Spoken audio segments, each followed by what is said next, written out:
Good morning বন্ধুরা, সকলকে স্বাগত জানাই সুমাশ্রীর লাইভে। আশা করি সকলে ভালো আছো, আমিও সকলের আশীর্বাদে ভালো আছি। চলো, বাজার দোকান তো ঘরে কিছু নেই, আর আমার হাজব্যান্ড সকালবেলা সোয়াবিন এনে দিয়ে গেছে। ওর যেহেতু কাজ আছে, ও বাজার যেতে পারেনি, এই সামনের দোকান থেকে এনে দিয়ে গেছে। শেষ পর্যন্ত আমি ব্যাগ নিয়ে প্রস্তুত হলাম বাজারে যাব বলে। জানি না কতটা কি বাজার করতে পারবো, কারণ অনেক দিন যাবত বাজার করি না।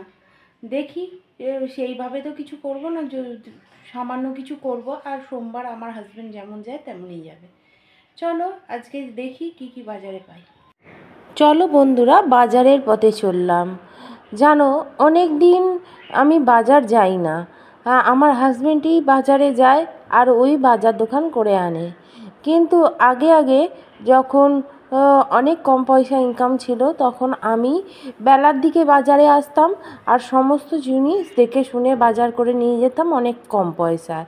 হ্যাঁ, একটু বেলার দিকে এলে বাজারটা খুব দাম কম হয়, আর আমি বাজার করে এইভাবে সংসারের অনেক সঞ্চয় করে রাখতাম টাকা পয়সা। এখন না, শরীর ঠিকঠাক থাকে না, তাই জন্য আর বাজারে আসা হয় না। এই দেখো, বাজারে ঢুকছি, কিন্তু বাজার করা অবস্থায় খুব একটা বেশি কিছু ভিডিও করতে পারিনি, আর যেহেতু একা হাতে সমস্ত কিছু। আর এইদিকে মাছের বাজার, আর ওই সোজা চলে গেলে ওখানে কাঁচা আনাজের বাজার। চলো, তোমাদের তো একটু দেখিয়ে দিলাম বাজারটা। চলো বন্ধুরা, বাজার তো হয়ে গেছে, আর বাজার এত করে ফেলেছি, বেশ সস্তা। একটু বেলায় এসছি না, বাজার অনেকটা দেখে শুনে বাজার করলে অনেক সস্তা পাওয়া যায়। 300 টাকার বাজার অনেক করে ফেলেছি। হ্যাঁ, যদিও সব কিছু নেওয়া হয়নি, আমি সব কিছু নেবো বলেও আসিনি, আমি শুধু মাছ নেবো বলে এসেছিলাম।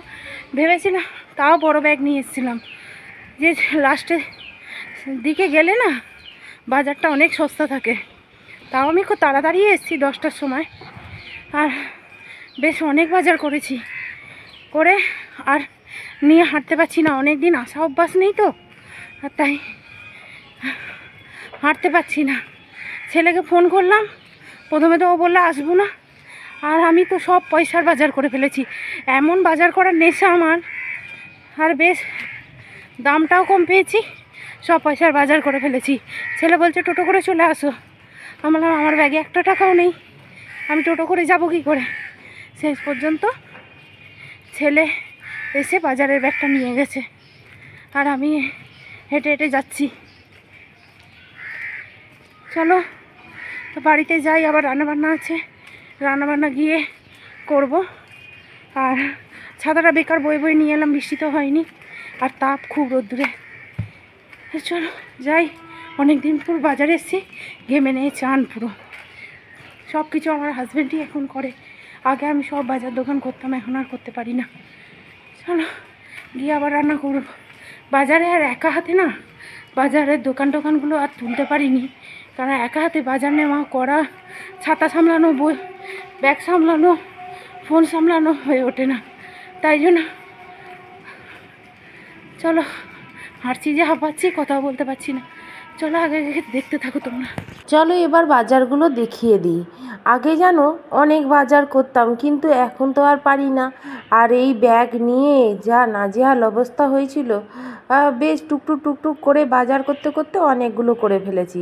যেন মাত্র হাতে মোটে 300 টাকাই ছিল, আর সেই 300 টাকা নিয়েই বাজারে গেছিলাম, আর এই 300 টাকায় আমি বাজার অনেকগুলো করে ফেলেছি। হ্যাঁ সত্যি, বাজারে গিয়ে যদি বাজার করি অনেকটা সংসারে সাশ্রয় হয় বটে। এই দেখো, আমরা তো দেশের বাড়ি গেছিলাম, তাই জন্য আগের সোমবার আমরা ছিলাম না, আর সোমবার আমার হাজব্যান্ড বাজারে যায়, তাই জন্য আর ও তো আর মাঝে যেতে পারে না, ওর সময় পায় না, সেই সকালবেলা বেরিয়ে যায়, আর ওর যেতেও ইচ্ছা করে না, হয়তো ওর যেতে চায় না। তো আমি বললাম আমি ম্যানেজ করে নেবো। তারপর দেখলাম আমার হাজব্যান্ডের খেতে খুব অসুবিধা হচ্ছে, কারণ ও একটু মাছ ছাড়া খেতে পারে না, তো তাই জন্য আমি নিজেই ব্যাগ নিয়ে দৌড়ালাম। একটা সময় ছিল এক হাতে বাজার করেছি, দোকান করেছি, তারপরে ব্যবসা করেছি, ছোট বাচ্চা সামলেছি, সমস্ত কিছু করেছি, কিন্তু এখন আর শরীর দেয় না বলে করে উঠতে পারি না। তবে নিজেকে অ্যাক্টিভ রাখতে হবে, এটা অ্যাক্টিভ রাখতে হবে, আবার নতুন করে আবার শুরু করতে হবে পথ চলা। কারণ আমি না ভীষণ শরীর খারাপ বলে বসে পড়ছি যেন, আর ঘরের কাজকর্ম বাদ দিয়ে আর বাইরের কোনো কাজই আমি আর করছি না। এই জন্য আমাকে একটু অ্যাক্টিভ হতে হবে, যার জন্য আমি ভাবলাম যে না, ও যেতে পারছে না তো কি হয়েছে, আমি বাজারে যাই। এই ভেবে আমি বাজারেই গেলাম, বাজার থেকে বাজার করে নিয়ে এলাম। আর বাজারে গেলাম বলে অনেক সস্তা অনেক কিছু নিয়ে এলাম জানো। 300 টাকার মধ্যে লোটে মাছ নিয়েছি অনেকটা, 1 কেজি 100 মতন, ফ্যাসা মাছ নিয়েছি, চিংড়ি মাছ নিয়েছি, আরও টুকটাক অনেক বাজার করেছি। দেখো ঘরে বসে থাকলে এই পয়সাটাই অনেক কম হতো, একটা মুদিখানা দোকানে চলে গেলেও এর এর মূল্য কিছু নেই, কিন্তু আমি বাজার অনেকগুলো করে নিয়ে এসেছি। দেখে শুনে সমস্ত কিছু বাজার করলে না অনেক সস্তা হয়। আর এই পুঁইডাঁটা 1 কেজির ওপর নিয়ে এসেছি, আর আমাদের পুঁইডাঁটাই খেতে ভালোবাসে। আর পুঁইডাঁটাগুলো বেছে খারাপ পাতাগুলো বার করে দিয়ে আর ডাঁটাগুলো রাখছি, কারণ ডাঁটাই খায় আমাদের, পাতা খুব বেশি খায় না। বেশি পাতা দিলে ওই গ্যাদগ্যাদে হয়ে যায়, আমার হাজব্যান্ড একদম পছন্দ করে না, তাই জন্য পাতাগুলো দেখে দেখে বাদ দিয়ে দিলাম। আর জানো অনেক 6.5 কেজি মতন আলু এনেছি, অনেক অনেক অনেক বাজার করেছি জানো, বুদ্ধি করে ভাগ্যিস গেলাম বাজারে, না হলে না আর সংসারে সেই বাজার দোকান সমস্ত কিছু ফাঁকা থাকবে আমার একদম সহ্য হয় না। তাতে যদি আমার একটু কষ্ট হয় তাও সই, আমি বাজারে দৌড়ালাম, আমার ঘরে কিছু ফাঁকা থাকবে না, আমি সব সময় আমার সব গোলাঘর পুরো ভর্তি রাখতে চাই, যার জন্য আমার হাজারো কষ্ট হোক আমি কিন্তু জিনিসপত্র সমস্ত কিছু মজুদ রাখি। তাই জন্য আমার হাজব্যান্ড যেতে পারলো না, তাই আমি দৌড়ালাম, আর অনেক কম পয়সা অনেকগুলো বাজার করে নিয়ে এলাম। যেন একটু দেখে শুনে বাজার করলে অনেক বাজার হয়। আর বেশ একটু বেলায় গেছিলাম না, খুব বেলায় যাইনি, 10টার সময় গেছিলাম, তাও অনেক সস্তায় পেয়েছি জানো। পরের দিন যেহেতু রোববার, বেশিরভাগ জিনিস অনেকে দিয়েই দিচ্ছে, বলছে নিয়ে চলে যাও। তো এইভাবে বাজার করেছি, নিয়ে চলে যাও মানে পয়সা দিয়েই। আর এই দেখো এই বাজার থেকে এসে আবার এই মাছ ফাছ কুটে আবার এই রান্না করেছি, ফ্যাসা মাছের ঝাল, পুঁই শাকের চচ্চড়ি, আর ছেলের জন্য সেদ্ধ ডাল, আর এখানে লোটে মাছটা রেখেছি, আর গরম গরম ভাত, আর লোটে মাছটা রেখেছি ভাজবো বলে। যা হোক, আবার সন্ধেবেলা চলে এলাম, একটু বাইরে বেরোলাম। আগের দিন তো ভুলই ভেবেছিলাম যে উল্টো রথ, কিন্তু আজকেই উল্টো রথ, রাস্তায় বেরিয়েছিলাম আর এই রথটা দেখতে পেলাম, তো আমি ভাবলাম আমাদের বন্ধুদের একটু তুলে ধরি। তাই রথটা আসছে দেখো, বেশ জাঁকজমক করে, আর সামনে পুলিশের গার্ডও আছে বটে। এই জন্য এই দেখো বেশ আলো টালো লাগিয়ে কি সুন্দর রাস্তা দিয়ে রথটা যাচ্ছে, খুব ভালো লাগলো, তাই আমি ভাবলাম তুলে রাখি। তো যাই হোক, এই দেখো রথ আসছে, আর রথের মধ্যে জগন্নাথ, বলরাম, সুভদ্রা বসে আছে, এতই যে সুন্দর লাগছে সত্যি, আজকে যে দর্শন পাবো রাস্তায় বেরিয়ে ভাবতেও পারিনি।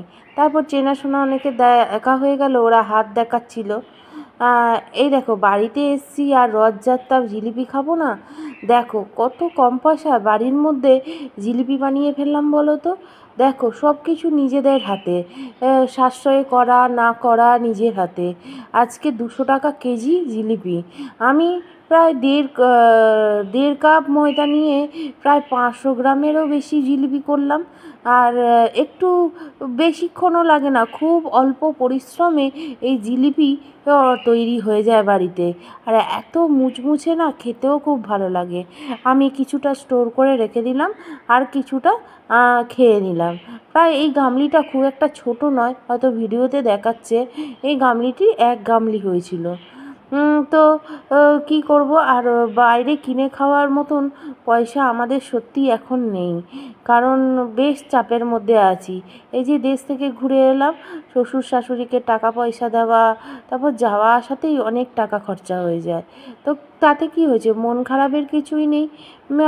আমি সব জিনিসটা পারি, আমি কোনো কিছুতে হেরে যেতে চাই না, তো ছেলে এসে হয়তো ছেলে গেছে পড়তে, আর এসে বায়না করবে জিলিপি খাবো এ খাবো, তাই জন্য আমি ভাবলাম ঘরেই বসে আমি করে দিই, জিলিপি খাওয়া হবে আর কম পয়সার মধ্যে সমস্তটা মিটে যাবে। সেই জন্য আর প্রথম রথে না জিলিপিটা করে বেশ লুবিয়ে গেছি জানো। ভাবলাম হ্যাঁ সত্যিই তো আমি পারছি, তো চলো করি। আর আজকে করেছি না বেশ অনেকটা। যাই হোক, ঘরের মধ্যে না যদি একটু সাদা তেল থাকে আর ময়দা থাকে, অনায়াসে জিলিপি নিজেই ঘরে তৈরি করা যায় জানো তো। আর খুব কম খরচায়, যেখানে 200 টাকা সে খরচা বাইরে করলে খেতে পারবে, সেখানে ঘরে 50 টাকা খরচা করলে 500-র বেশি জিলিপি হয়ে যাবে। এই দেখো 1 গামলি জিলিপি, মাকে একটু পাঠিয়েছিলাম এখান থেকে, আর বাকি একটু স্টোর করে রাখলাম, রুটি ফুটি খেতে খুব লাগে। চলো বন্ধুরা, জিলিপি তো করে ফেললাম, এই যে দেখো আর কিছুটা তুলে রাখছি কৌটোয় ভরে, আবার পরে খাবো। মানে এত কম খরচায় আর বাড়িতে ভালোভাবে জিলিপি করে খাওয়া যায়। আমি আগের রথ মানে সোজা রথে করেছিলাম আর উল্টো রথে করলাম, খুব ভালো লাগছে, মচমচে খুব সুন্দর হয়। তো আজকের জন্য এইটুকু থাকলো, আবার অন্য দিন অন্য কোনো ভিডিওতে দেখা হবে। আজকের জন্য টাটা।